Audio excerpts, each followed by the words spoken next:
I want to say hello. All right, welcome to Chill, the Camber Hill channel, where things get fun and interesting and provocative. At least I hope so. You see, because I'm a winner. Alrighty then. And I got my mics on. Okay, enough of the jokes. What are we here for? I'm here to give you a secret. There's a secret that you may not be aware of about the ways in which you can increase your life. You can make life better, and this is one of the most kept secrets, I think. I didn't know about it. So, what we're here to discuss today is volunteering. Let me do a little adjustment here because I'm the cameraman, I'm the everything man. So, volunteering is something that I didn't grow up knowing about. It didn't get taught to me. Like volunteering, only rich people volunteer. That's kind of how I saw it when I was a younger man. It was the Kennedys, right? Or the Fitzgeralds or celebrities in Beverly Hills with, that were in the film industry. Well, they volunteered because they were rich, and they were famous and rich, because not all famous people are rich. But that's not true. That's not true whatsoever. So I grew up in a average family, and there was no discussion. There was nothing that was going to inform you to include in your the projects of developing your life as an adult how important volunteering was. No, there was science, there was history, a lot of memorizing, there was math, there was social science, but there wasn't really how to be happy and healthy and run your life in the most dynamic fashion. Well, volunteering would have been in that classroom had they been smart enough to include it into the curriculum. So you can improve your life by improving what you're giving and the quality of what your contributions are, right? Because let's just say there is, as an example, there's an old truth that karma or life is like a boomerang. So whatever you throw out, right? Whatever you give away, whatever you surrender, it comes back. That is the constitution that we live in. Now, each human being is different, so the way that you see and feel and experience life is how you're going to experience what's coming in. So, one of the ways to increase the good in your life is to learn about volunteering. Now, you can volunteer in a number of ways. You might be saying, "Hey, I've been stretched. I don't. I'm scraping by. I don't have the ability to volunteer." Well, on the contrary, there's different ways in which volunteering comes about. There's three major ways, I think. One is time. You simply donate or give of your time to an organization. Many people, I think, traditionally might have seen volunteering happening at a church event or at the Girl Scouts or Boy Scouts or at the PTA. So these are social constructs that allow people to become aware of volunteering, but there's no mention of why are these people volunteering? Is volunteering something that all badass people should consider, or is it reserved just for religious reasons, spiritual reasons, or for the rich and famous? No, it's actually the conduit for you to be able to increase whatever it is you want more good of. So if you want more time, then you give of your time. You give your time to an organization or to a purpose. Perhaps you feel strongly about a political matter. Well, then you volunteer your time, and then more of that political action goes. If you want to have more money in your life, then you must give some away. Now you say, well, I don't have two nickels to rub together. Okay, well, let's take it to a new step. I have to tell you, uh, I was in a course some 45 years ago, and one of the exercises we had to do, it was called Money, Jealousy, and Possession, was this course I took. I think I was 16 years old. I was probably the youngest guy in the class. And we had to take a $10 bill and go get singles. So we got 10 singles from our $10 bill. And then we had to go out into public. At the time, the most public thing was like a mall. Those were new, and they were where you could run into strangers and people that you might know. But the object was give away the dollar bill to strangers as you were walking around, which sounds easy enough, right? Well, it wasn't. That was part of the lesson.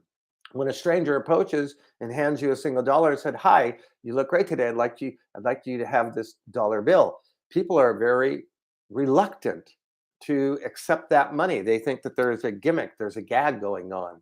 But when they take the money, when they receive the money that you're giving them, there's this energy exchange. There's this boomerang, as I was mentioning, right? So you freely have given away a single dollar bill, but you changed the cellular structure and the joy and the happiness of that person who has conceded to go along with you on this. And so at the end of this late morning activity, we ended up in a Denny's in my class, my classmates and I, and there was a woman sitting across from us at a table having lunch with her family, and she was a grandmother, and I had $1 left, and I really wanted to impose myself on this family and give my last dollar away with my classmates sitting right behind me who had already given theirs away. And when I went up to the table to give it to this grandmother figure, she was not going to have it. And so, frankly, I kind of made up a story and told her how much she reminded me of my grandmother, who always gave me a dollar here and a dollar there, that it would behoove my best interest if she would accept this dollar bill. And in lieu of the story, she accepted that dollar bill. Well, that whole day changed my perspective forever about giving and tithing. So again, if you want to capitalize on good fortune, then you must participate in doing this volunteering. So now, what you're going to get from this, or what I learned, is that so many of us who just come from average global families, right? It's not just American families; it's families from all over the world. Is that why would you give away something? Why do we volunteer? We volunteer because there is a spiritual factor involved that I became aware of in my 20s when I began to keep the company of what some would call rich and some famous people. I began to notice that these people on a regular basis were volunteering for things. And they were volunteering for nonprofit organizations. They were volunteering for their children's events, as I mentioned earlier, PTA and these other things. But they were volunteering for changing the way systems were working, and I noticed that these people were doing quite well. But the people that I grew up with weren't, as espousing this sort of activity as something that you did. It's like it was the best kept secret. And I wondered, is there something that we're missing? Something that I'm missing? And there was. And so I really dragged it out, which I don't want you to do. I thought I was onto something, and I made it a goal. One day I'm going to dedicate myself to the impoverished areas. And I live in Southern California, in Los Angeles.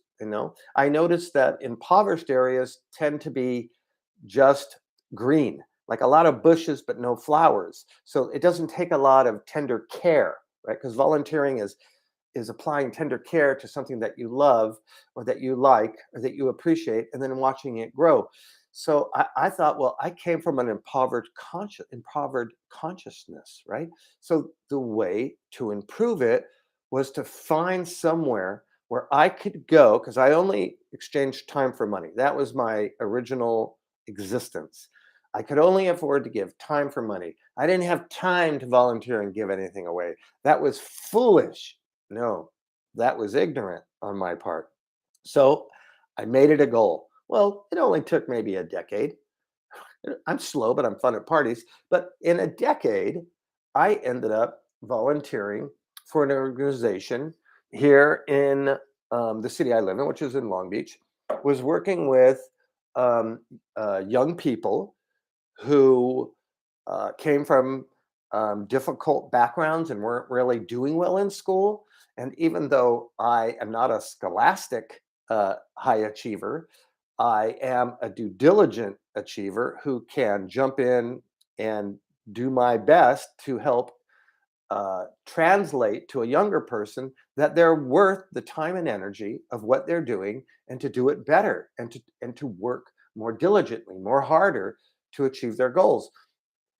I did that for a couple of years. It was one of the most rewarding things that uplifted me every time. I did it every Tuesday, so it was quite a bite to take off of time, and it was a number of hours each week. I did it. I did it, and it was fantastic. Later, I'm just sharing this with you. This is not to aggrandize my achievement. This is just to show you that when you do something, there is a notice. There's a notice that goes out. And I later received this from the mayor of Long Beach. It's an acknowledgement that I participated in improving the conditions of the youth in the city of Long Beach. I would never have thought I would receive such a notification, such a certificate from the mayor of the city I live in. Like, that wasn't my intention, but it set me on my road. I knew I was onto something. I later then, uh, I have a business. I'm a coach. I'm a life coach uh, for fabulous people who think outside the box. And so I got involved with an organization, an international organization called ICF, which is the International Coaching Federation. It's kind of the gold seal of how to operate as a coach in the marketplace. And so, in joining this organization, a volunteer situation came up. I had concluded and finished my business with the Long Beach, and I was looking to find a new place.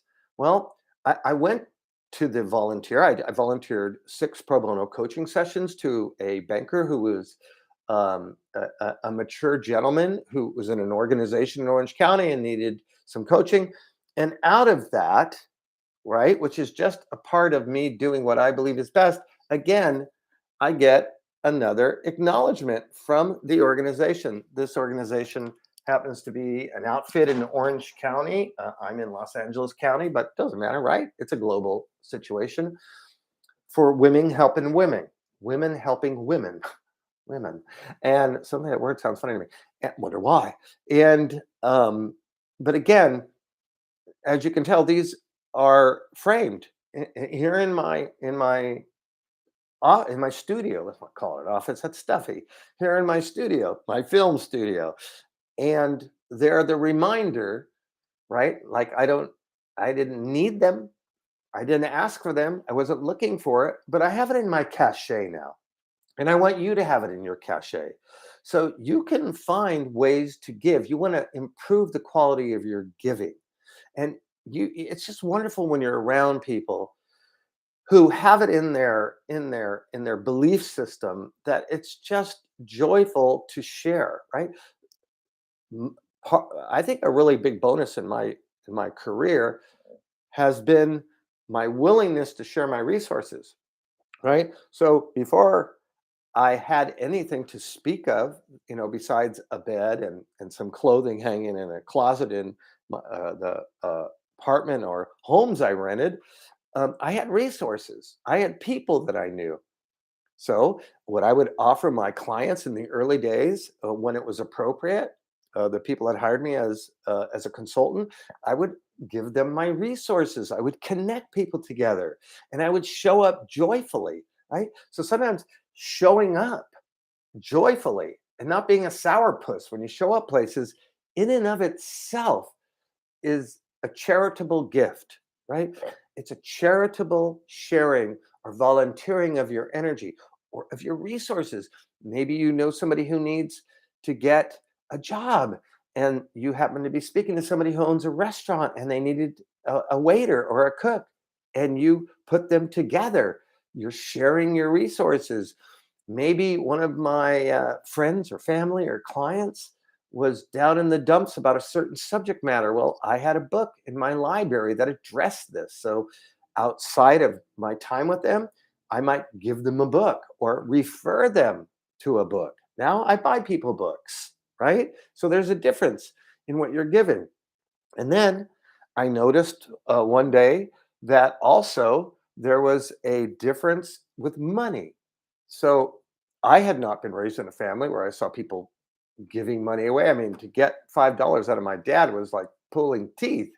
I mean, he eventually would give it, but there was this this this strain with letting it out of his pocket. And I was like, what? Doesn't it just grow on trees and you just pick it? So why don't you just give it to me? Why are you giving me such a hard time? So what I learned was give money away, right? Inappropriately. Now, in religious uh, circles, that's called tithing, right? And there's many faiths that subscribe to 10% of everything they make, they give away off the top. And let me tell you, when you work for yourself, if you're self-employed or you work in an office job that you're required to, and you get a check for the exchange of those time and hours, most people spend to the limit of their gift of their salary, right? So the idea of giving above and beyond, maybe they have children they have to take care of, and they have cars and homes to keep rolling. The idea of giving money off the top, off your paycheck, can be really laborious on your consciousness. Then you learn the secret. All of this has been kept a secret, right? Until things like the internet and books and stuff since the 40s has been breaking open what rich people kept to themselves. Really wealthy and rich people knew what I'm sharing with you. They knew this all along and they taught it to their children. So now I'm teaching it to you. I want to spike your interest in developing more abundance in your life by learning how to volunteer what you give away. So maybe you can just start by giving a percentage. You don't have to give 10% away. Maybe if you make a couple of $100, you give away 5%. If that's too much, just give away 2%. You give 2 to yourself, right? This is the law, and 2 to a spiritual source or a source that you feel is deserving of the money. You can give it uh, to animals. You can give it to St. Jude's Hospital. You can give it to Children's Hospital. You can give it to the farm sanctuary, which voluntarily goes and rescues animals. You can give it to your local LGBT center. You could give it to your church. You could give it to a waitress. If a waitress spiritually inspires you and spikes something inside of you, on top of the tip, you don't go, oh, it's in the tip. No, that's gratuity is not a tithing feature. It's not a giving. That's still a reciprocal. Here's my time and money. You got to keep that separate, right? So you give your money away. So there's volunteering, there's tithing, there's sharing of your resources. So there's money, there's time, and there's resources. So take time today, and maybe you want to give by sharing with me. Who knew? A like. You can like this video because something about it woke you up. You can subscribe, which will give me more power to reach more people, right? You could write a comment, which would be 4 words or more. See, this is all very mathematical, right? Well, math is fun. Coming from a numerologist, I almost said a mathematician. I've had acquaintances that are mathematicians. I've done a show with a mathematician, but I'm not a mathematician. But I do love numbers because numbers don't lie. And sometimes people do, but animals don't. So, pay attention to who you're going to give your time for, whether it's for family, whether it's for a friend, whether it's for a client. Do something that acts as a boomerang. Do something on purpose from your soul so you can feel the riches, and then things just start happening. I promise you, things that are in your best interest, right? In your best interest, start happening to you, for you, about you.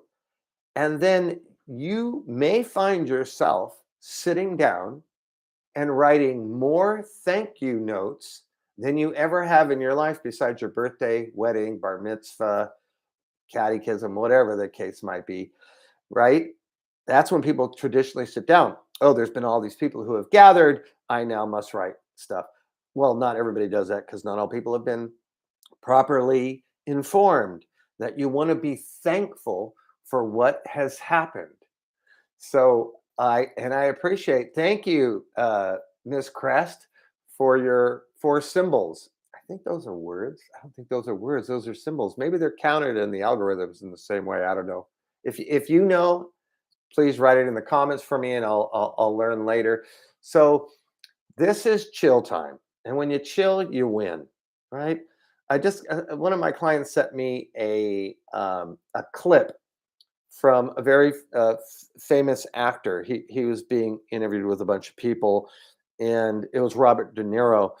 And the host of the show asked Robert De Niro, what kind of advice would you give to others coming up? And Robert De Niro said, "Chill, just chill."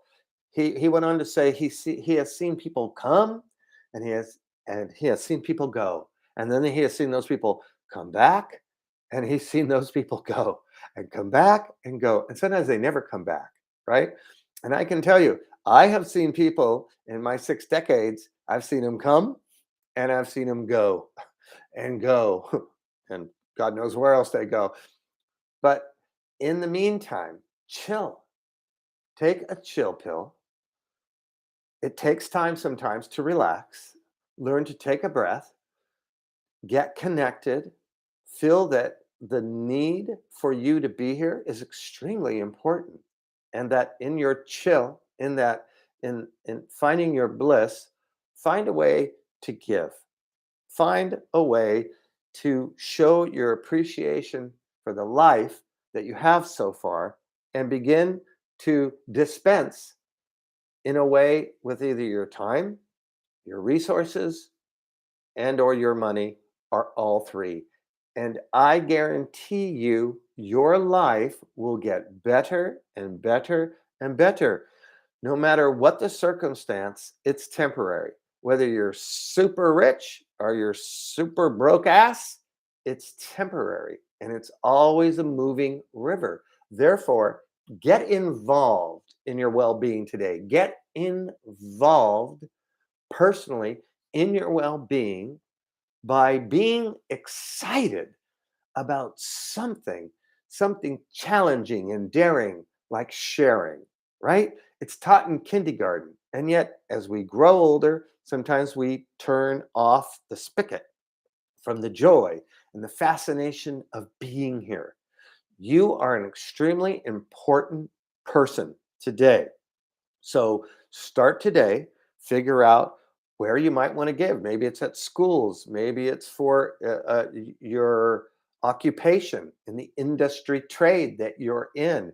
Maybe it's for a spiritual community or a church, or maybe for a local parks and recreation. Maybe you go clean up and pick up trash at the beach or in the mountains, wherever you might live. But find a testing ground and then get back on here and leave me a comment and let me know how great things have gotten for you.